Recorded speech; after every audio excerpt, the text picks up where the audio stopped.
Alam mo, isa sa pinaka-nakakatakot na panaginip talaga yung tungkol sa tsunami. Imagine mo sobrang laki ng alon, papalapit ng papalapit tapos parang wala kang magawa. Hindi ka makatakbo, hindi ka makapagtago parang hintayin mo na lang kung anong mangyayari. Pero ang tanong ano nga ba talaga ang ibig sabihin nito? Unang kahulugan, matinding emosyon. Sa totoo lang, kadalasan ng tsunami sa panaginip hindi literal na sakuna. Mas simbolo ito ng emosyon mo. Yung tipong may pinagdadaanan ka na sobrang bigat stress, problema, o galit na parang anytime puputok na. Parang yung alon lumalaki ng lumalaki hanggang hindi mo na kaya pigilan. Ikalawa, bigla ang problema. Kung napansin mo sa panaginip mo na bigla na lang dumating yung tsunami, posibleng may darating na pagsubok sa buhay mo na hindi mo inaasahan. Hindi ka handa pero kailangan mong harapin. Parang sinasabi ng isip mo maghanda ka. Ikatlo, nawawalan ka ng kontrol. Ito yung medyo seryoso. Kapag sa panaginip mo tinangay ka ng alon, ibig sabihin nun, sa totoong buhay mo, may sitwasyon na pakiramdam mo wala ka ng kontrol.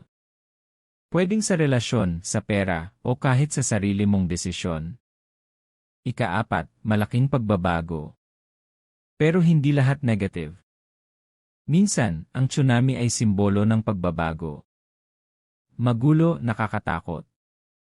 Pero pagkatapos nun, may bagong simula. Parang nililinis niya yung luma para bigyan ka ng bagong pagkakataon. Ika-5, depende sa nangyari sa panaginip mo. Importante rin yung detalye. Kung nakaligtas ka malakas ka, malalampasan mo yan.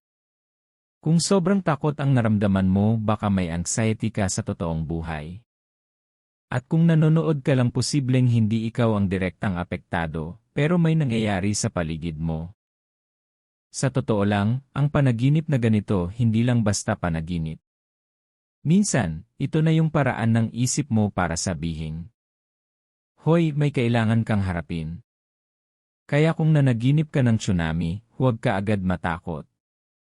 Mas magandang tanungin mo, ano ba yung alon sa buhay ko ngayon? Kung nagustuhan mo ang ganitong klase ng paliwanag, like, share, at subscribe sa Dream Science Ely. Para sa mas marami pang kahulugan ng panaginip. At ikaw naranasan mo na bang managinip ng tsunami? Ano yung nangyari? Ay comment mo sa baba.